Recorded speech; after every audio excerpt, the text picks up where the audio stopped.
I'm Greg Hunter. Welcome to USAWatchdog.com. With all what's going on in the geopolitical sphere and the economic sphere, wouldn't it be great to have an expert in both? Somebody who's a great writer and a journalist, and somebody who has a PhD in economics and maybe had a high position in the Treasury Department at one time? Yes, that would be Paul Craig Roberts, who has a PhD in economics, was the assistant Treasury Secretary at the in the Reagan administration, and is an award-winning journalist who is got paulcraigroberts.org, worked for the Wall Street Journal before they decided he was too honest for him. Paul Craig Roberts, thanks for joining us today on USAWatchdog.com.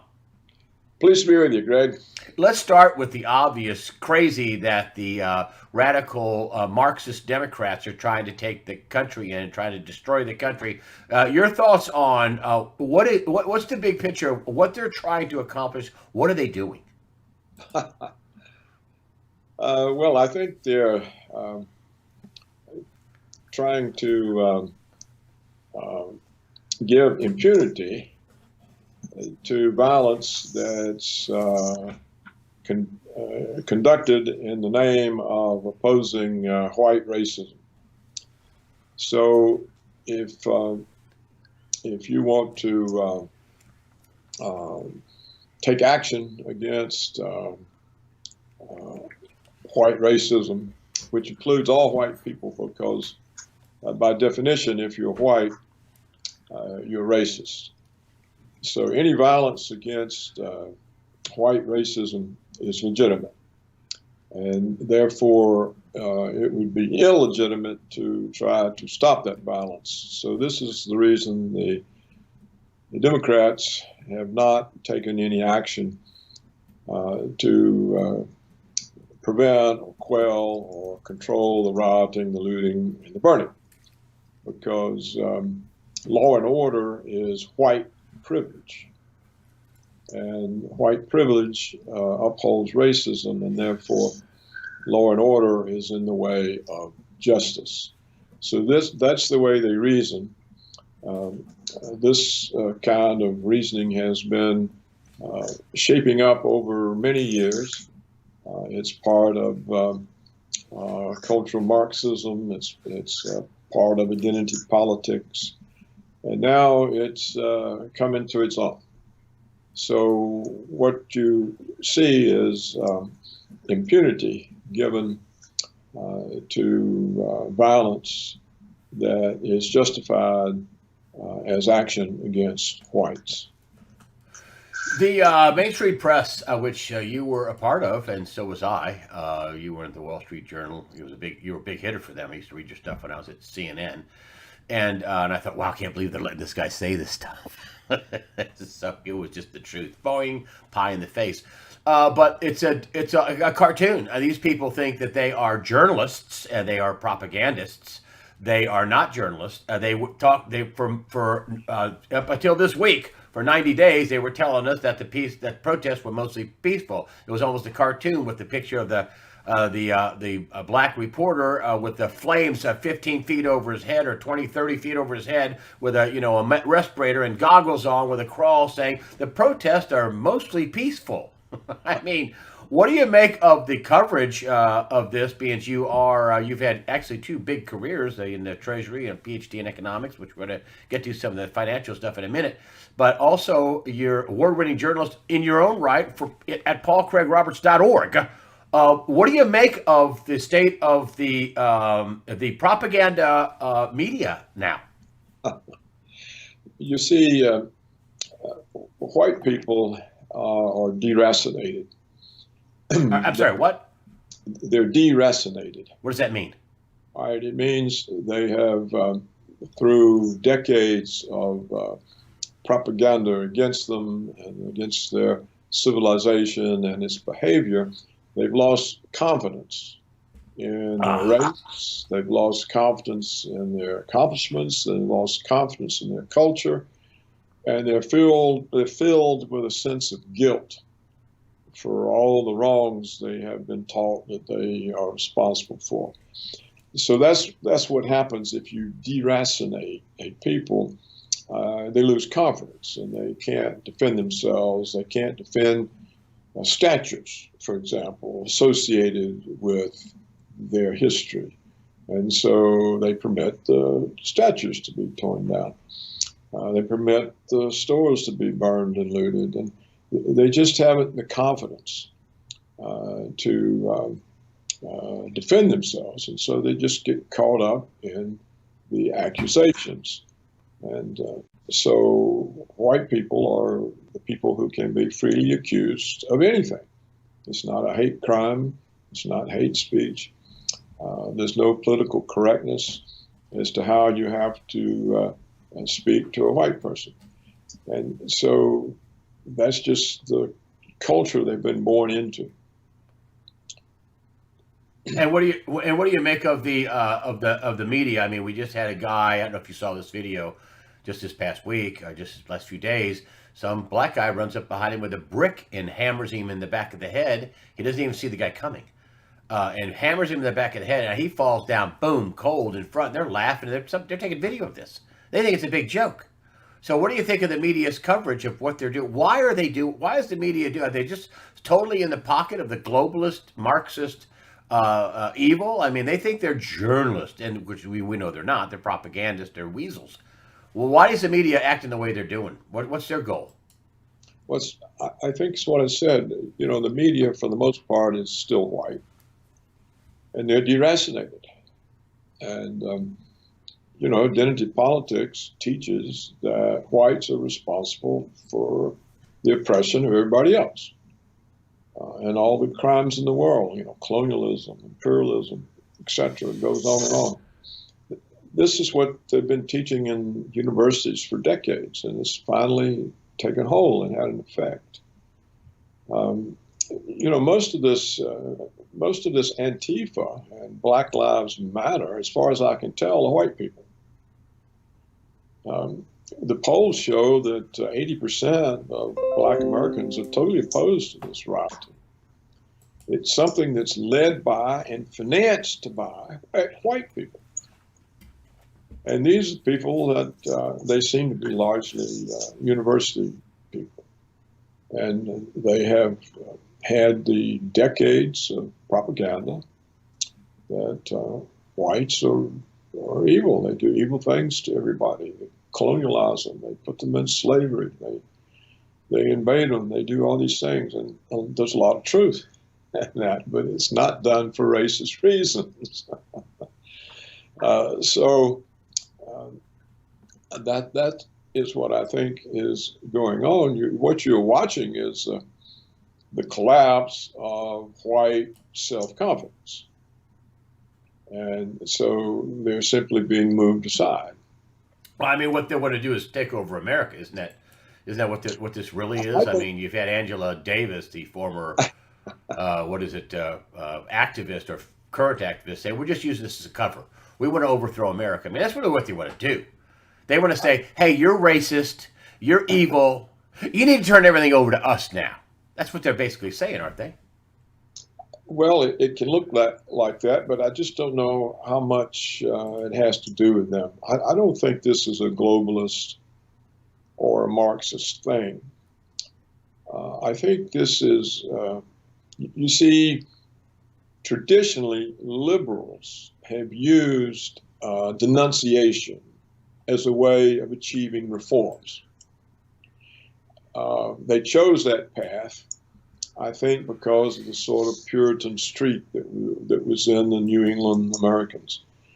You use denunciation to force a reform.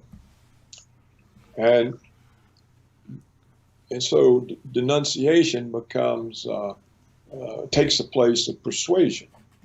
Instead of trying to persuade people to do better or give reforms, be more open to others, it becomes denunciation. And so once you have denunciation as your method of achieving progress, and the target of denunciation is an existing white society, because the United States was a white society, then whites become the target. They become the people who are responsible for everything that needs to be corrected.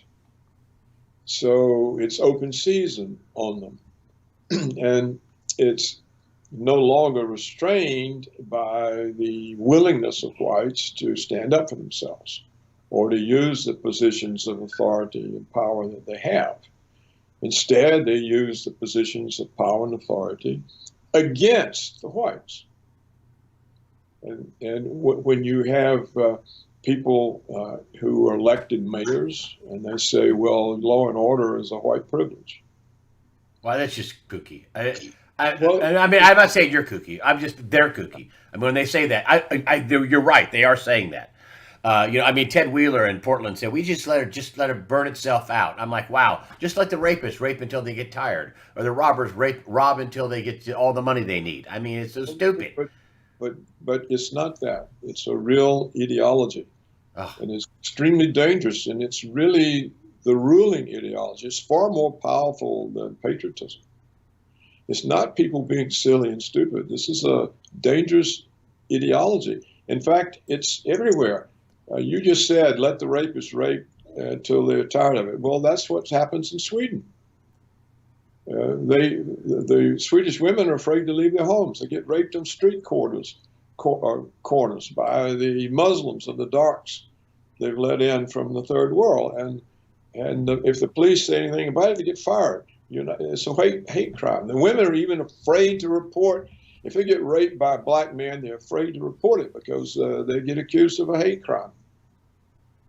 And this is the situation in Sweden and to some extent in Norway. And Germany and Italy have similar problems. It seems to be worse in Sweden. So, in other words, the feminist Swedish government will not defend Swedish women. And because they're white, and it's racist to defend white people. Don't you think there's a backlash brewing? I mean, even among, you have Theo Terrell, who is a black, pretty famous civil rights attorney. He's left the Democrat Party. He's going to vote for Donald Trump. He says he's going to be the biggest wave of black people voting for Donald Trump in the history of America. He just said this. Also, I think there's a big backlash brewing against all this. I think voters, I think even Democrats are looking at their cities burning to the ground going, whoa, this is a bridge too far. I mean, this has gone haywire. I mean, you can't sell your house in Portland. You can't sell your house in Chicago. You can't sell your house in Minneapolis. I mean, this is now become an economic situation. Isn't there going to be a big backlash building? I'm not open for fomenting a civil war, but it looks like there's a big backlash building right now. We'll start with the black community who's going to vote overwhelmingly, or a large chunk, not overwhelmingly, but a large chunk, according to people like Theo Terrell in polls out, that are going to vote big time for Donald Trump. Yeah, it's not a large chunk. It's a larger chunk of blacks voting Republican than previously, but it's still less than a third. But that's more than, say, 15%. So, yes, I think particularly blacks who have been successful, they have a stake in the system, and they see that this is undoing the system. If there's no law and order, you can't have business. And you certainly don't want to have a home in a city in which there's no law and order. So successful blacks who have made their way, they're opposed to this. So are successful anybody. I mean, the Asians are very much opposed to this. As far as I can tell, the Hispanics are. I would say that the successful blacks, Asians, and Hispanics are more opposed to it than the whites. Wow. Because they haven't been demonized. They haven't been blamed for all the evils in the world, and the whites have. So they have more confidence. It's the white people who lack confidence because of the constant demonization. Look, we're beating a dead horse here. Let me just give some examples. For example, we now know that white employees of every company in every state, local, federal government agency have to take mandatory sensitivity training. The whites, particularly the white men. And they have to stand up in meetings and they get accused, and they say, and the people running the meetings point to them and say, these are the oppressors of the women and the minorities. And the white guys have to stand there and take all of these insults. This is everywhere. It just hit the news at the Sandia National Laboratories, which is the nuclear weapons design lab. It's entirely government funded. Okay, well there, the white employees have had to go take sensitivity training, and they have to basically confess that because they're white and because they're males, that they're misogynist and they're racist. And it's become a real issue because one of them, who's had enough of this, did a video. Yep. And put it online. His name is Peterson, something Peterson. And the Sandia executives have gone bananas. They've locked him out of the email system so he can't get any support from his 16,000 colleagues who are tired of being accused constantly of everything. And now they put him on administrative leave, and they're investigating whether or not he has compromised their security system by complaining of anti-white discrimination. In other words, it's the white employees in the company who are being discriminated against by the white bosses. And this is everywhere. Because of my column, I get lots of feedback from people. They say they hate their job, from white males. They hate their jobs because their female bosses, their black bosses are hostile to them. So are their white bosses. They say the only way the white boss got to be a boss was by being anti-white. They all pray to get an Asian boss because the Asians judge them not by an anti-white male ideology, but by their performance. Wow.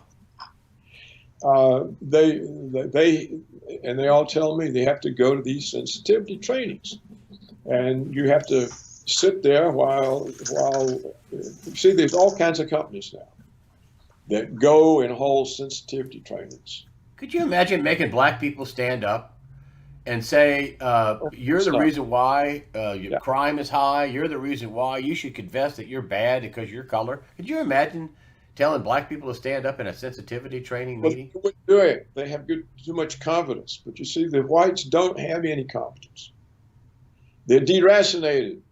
They've been beat up for 70 years of propaganda, and it's taken its toll. And where are the whites standing up? Hardly any of them. Boy, that's a sad. I'm glad. I'm glad I got you on. I'm not arguing with you. I'm glad I got you on. They lack the confidence. And people are feedbacking to you with all these articles you're writing, and because you're Paul Craig Roberts, you're the man, and you're getting tons of feedback that this is happening all over the country. Look, if you stand up for yourself, what was the couple in Minneapolis that went out with guns? Yeah, well, you get indicted.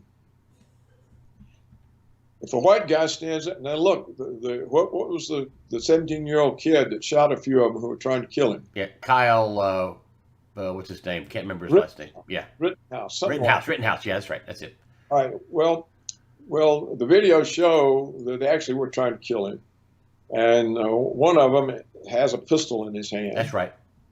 And so he's indicted for murder. Well, he's defending himself. He didn't go out to shoot people, but they attacked him, and he couldn't get away. Well, he's indicted. So you see how one-sided it is. Now, did they indict the people burning down the stores and looting them? No.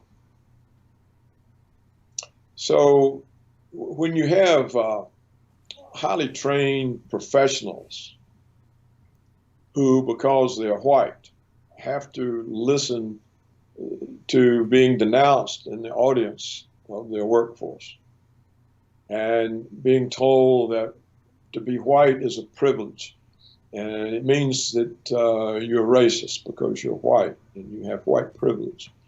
Well, what kind of privilege do they have when they have to stand there and be denounced? That's not privilege. It's like you said, it's not the blacks they're doing that to.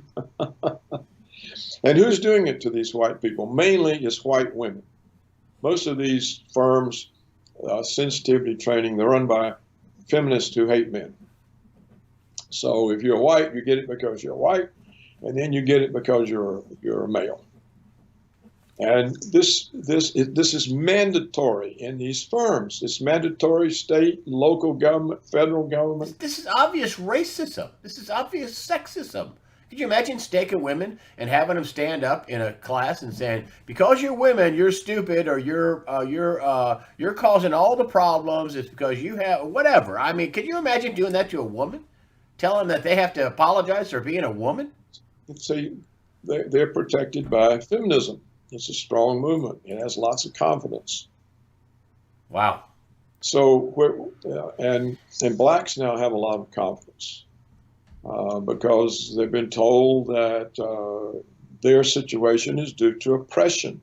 And so if they commit a crime, it's not because they committed a crime, it's because of oppression. You wrote a piece about how on NPR, which I think should be defunded, how they're justifying looting. It's reparations.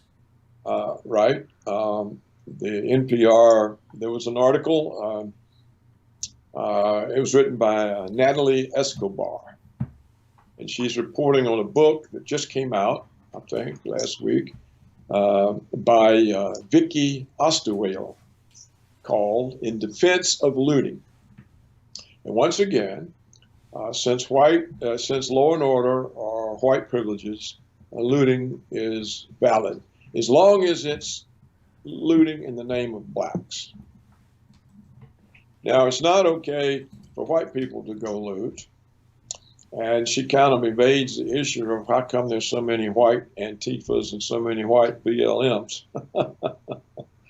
But blacks can't, or whites can do it if they're doing it for blacks or in the name of blacks. Wow. For example, here's what she says. Okay, the world is organized for the profit of the people who own the stores and the factories, and those people are white. So you get to the heart of the property relation, and you demonstrate that without police and without state oppression, we can have things for free. Wow. So the only reason everything isn't free to the blacks is the whites have the police. And this is what they mean when they say law and order is a white privilege. Now, here's another statement.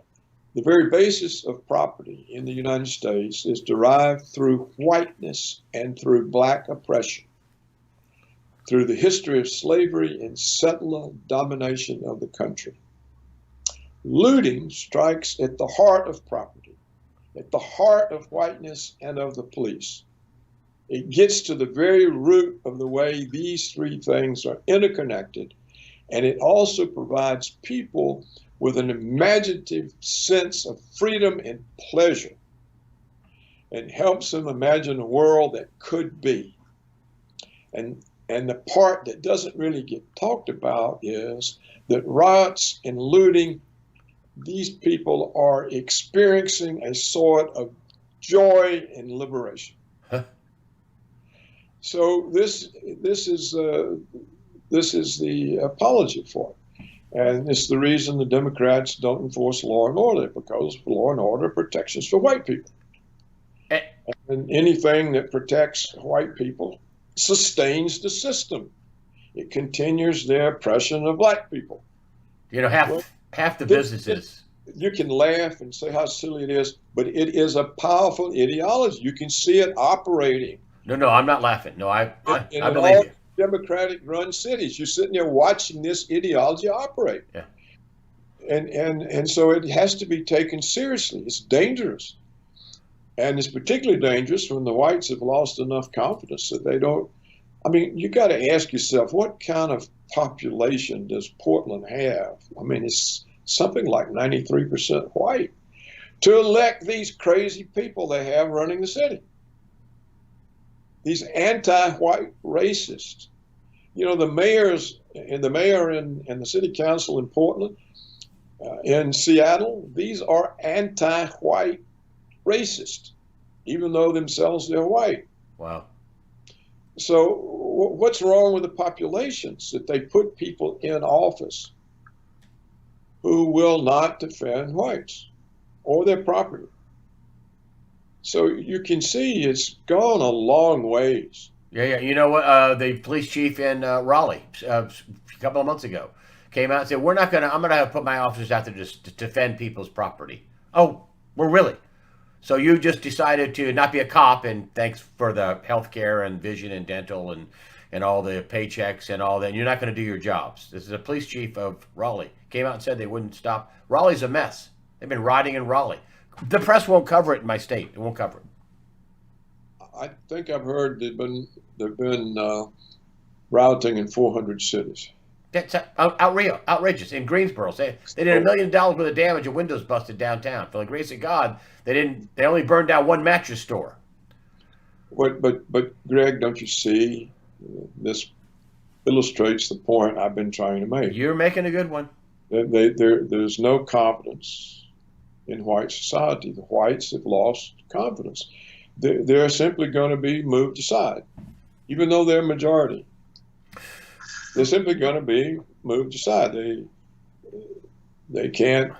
They haven't got the confidence to stand up for themselves. Let's talk about the money here. Gold. We haven't talked about it a lot. I mean, you're a former assistant treasury secretary. You're a PhD in economics. I mean, you're a whole other sphere of your world here. I mean, I really kind of understated your credentials. They're deep. But let's talk about gold. It's $19.75 an ounce as we do this interview. Silver's been $28.50, $29. What's going on with what's gold saying about the economy? What's silver saying about the economy? Greg, I imagine that after the many years of quantitative easing and all the money that came out, and now after all the money that came out during COVID, they ran up many trillions of dollars of additional money creation. And now with the situation that the economy is still very bad, there's still a lot of unemployment and lost businesses. The kinds of budget deficits that we're running are massive.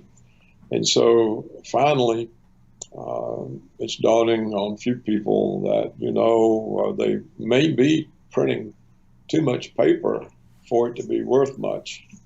And they can't print gold and silver, so maybe we should own some gold and silver. And of course, recently the dollar index has been falling. That is, the dollar is losing a bit of value relative to other paper currencies that I guess haven't printed as much. So I think that what you're seeing here is just awareness that so much paper money has been printed for so long and is being printed now, and it looks like will be printed into the future, that some people are overcoming the propaganda against gold and silver and saying, well, maybe we should have some, because then at least we have something that can't print. So I think that's what you're seeing. The danger to the money printing has always been, as I've always stressed with you on the shows, that it affects the dollar. If you reach the point that you print so many dollars that the rest of the world starts running away from them, then they lose value. And if they lose enough value that the dollar loses its reserve currency role, the United States government can't cover its trade deficit by creating more debt. And so our power would be gone. So what we see now is that all of this money creation may be finally putting pressure on the dollar. And the way you can measure the pressure on the dollar is the rise in gold and silver price. So if that continues, it goes on up, and you see the dollar under pressure, at some point the Fed's going to have to make a decision. Do we continue to support the stock and bond market to keep financial asset prices up? Or have we got to let them go and let interest rates rise to draw people back into dollars? That will be a new kind of crisis. I can't predict that it will happen or when it would happen. But at some point, if the dollar becomes endangered as the world reserve currency, that goes to the heart of United States power. Wow. And so that then tends to prevail over other considerations. And so gold and silver, the rise in the price, is an indication of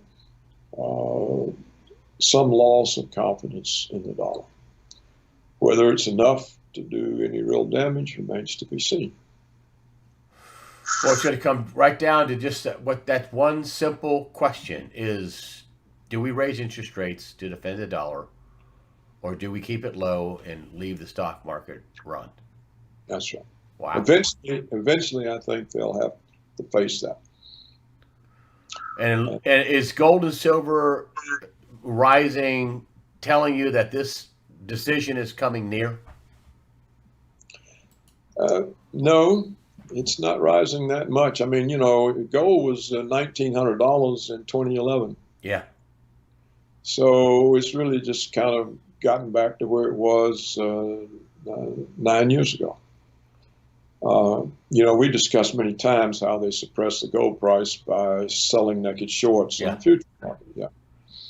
So maybe they can't do that anymore. Maybe the stocks of gold are too low. I just don't know. Just so people know that you did research and proven this. I think Dave Kranzler, many times. We've been over this many times and proven that they are suppressing the price of gold and silver. This is you are a former assistant treasury secretary, just so people know. This is just some wild-eyed claim that you've proven this. Well, no, the data showed it, Greg. It's not a claim. The data proved it.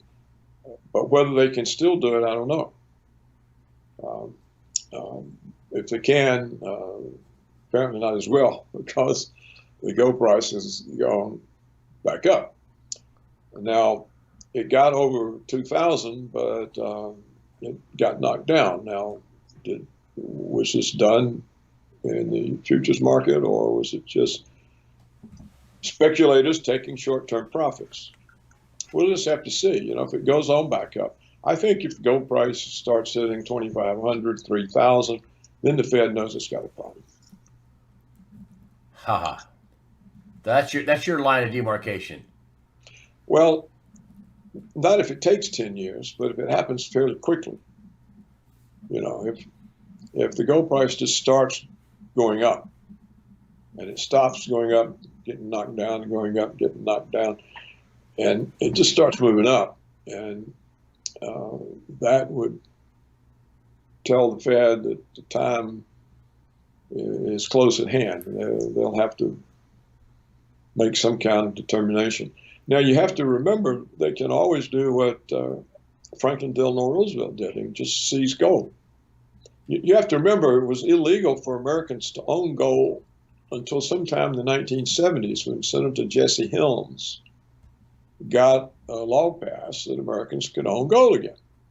And they started buying Krugerrands, the South African gold coin. So they can always just confiscate gold again. They can pass a law, you can't own gold. They can do the same with silver.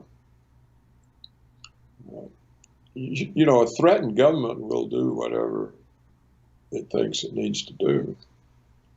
So, because the government is not us, it's the big guys. It's the money. Yeah. And they don't want to ruin their own fortunes, their own. And so much of what they have is dollar denominated. So they don't want the dollar to become like the German mark, during the 20s. So at some point, the currency will probably have to be defended. And of course, they're just hoping that the rest of the world is in such trouble and turmoil that whatever we do doesn't reflect any worse on us than what everybody else is doing and reflects on them, in which case they just keep kicking the can down the road. They even on CNN this past week, I mean, you had Lemon and Cuomo, the faux non-journalists that they are, talking about how, well, the polls are bringing down Biden because they're all phony. I think he's already been behind. He just had an event in Pennsylvania. I think he had 36 people there. I counted them. There's 36 people. And, they're all worried that the violence is going to hurt the Democrat Party. And this is being verbalized now on CNN. And what comes out, bam, in the White House propaganda conference, I hate to call them press, they're out there now saying, hey, your supporters, and now they're bringing up the violence, and it's your supporters, and you're the ones causing the violence, and everybody, all the mayors and the Democrats are, oh, it's Donald Trump's America, and it's your violence. And I don't think people are that stupid to bite on that. But do you think the violence is going to backfire on the Democrats and put Trump back into the White House? Well, it should. It should. This happened with Nixon back in the 70s. Well, I'm afraid this is totally different from those days. Okay. There wasn't any identity politics. There wasn't any belief that whiteness is evil. We have to get rid of whiteness. That being white means you're racist. That wasn't alive during Nixon's days. This is a different time, Greg. And so it should. The question is, why do the polls show Biden in the lead? Because they're phony, just like Clinton was in. I think that's probably the case. Yeah. They used to say that the true conservative was the mugged liberal, the liberal who had gotten mugged on the streets, and all of a sudden he realized that there was a problem. So it could be that all these unreal white liberals who elect such terrible governments as Portland and Seattle and Chicago and New York and Minneapolis, they may say, wait a minute, we're burning ourselves out. Yeah. If it doesn't take hold, then you'll know they're just too far gone. Well, they're moving out of New York. The reports are 500,000 these are people that have money. And, of course, de Blasio is just sloughing it off. But you can't even get a moving truck out of New York. Rents in New York are falling like a brick. Sales in New York are falling. Outside of New York, they're skyrocketing. 70% increase, 100% increase in property values. Unbelievable. 50, 60, 80 miles from New York City. I don't know. I mean, I don't know if they're that stupid that they'll keep voting Democrat. But you're handicapping the race. I guess I'm just trying to get what's your hand? Do you think Trump will win re-election or not? If the Democrats don't steal it, you can use. You see, this mail-in voting. It's easy to steal. Yeah. That's mail-in voting. That's why the Democrats want it. Yeah. That's why Trump was opposed to it. And Republicans, they're corrupt too, but they're not corrupt in the cunning, venal way that Democrats are. Republicans can't steal elections the way the Democrats can. The Republicans have to rely on the Supreme Court to steal an election for them, as they did in electing George W. Bush. But the Democrats are very good at stealing elections. They've done it forever, and they're behind this mail-in voting. So I assume they have some scheme for stealing the election with mail-in voting, because I think they realize they're not going to win and they're going to have to steal it. And I don't think, when they blame the white people for the rioting, the white people know they ain't done anything. So you'd have to be a pretty stupid white person to fall for that. But there are people stupid enough to fall for it. And then when they say, as Biden has been saying recently, that Trump is going to defund Social Security, that's just a blatant lie. Trump's never said anything about defunding Social Security. But when Biden, who's a candidate for president, can stand up and tell an obvious, transparent, outrageous lie and nothing happens, the media doesn't say, "What are you lying for?" Where did he say that? Or how is he going to do this? So when they're having to use lies, and when Nancy Pelosi says there mustn't be any debates between Biden and Trump, you have to assume that the Democrats believe they've already lost. And so they'll figure out how to steal it. And that's what they'll try to do. I don't know if they'll succeed or not. If they succeed in stealing it and it's obvious, then there's going to be more crisis. All right. All right. Paul Craig Roberts, I know I've worked you out pretty hard. Listen, I wasn't in disbelief of what you're saying. I'm just in disbelief that it's happening. I mean, what you're saying, you backed up, you researched it, you got people writing you. So I just want people to know that. I mean, it's just this obviously racist against white people that you got people writing you, tell you got to stand up and say I've sinned and I'm sorry for being white and it's awful. I mean, it's just awful. Greg, what people don't know because they're so brainwashed, the real racism in America today is anti-white racism. It's the whites who suffer racism. They're the ones who are suffering the racism. We're going to end it right there. Listen, I want to kind of pitch people that you put your website out, paulcraigroberts.org. You are a prolific writer. You send me stuff all the time. I'm embarrassed that I haven't had you on more. I've had an embarrassment of bookings, but I love having you on, and we'll get you on in the future. You're a brilliant guy. I have tons of respect for you. You are an ultra real journalist, and you're a smart guy. And I just love having you on. There's also have a donation page. You've produced many books also. You can find those all on paulcraigroberts.org. The donation page, I put a link up for it. Dr. Paul Craig Roberts, thank you for joining us today on usawatchdog.com. It's always a pleasure being on with you, Greg. No, it's all the best. My pleasure. My pleasure. Thank you for being on. Time. All right, thanks for being on. So long.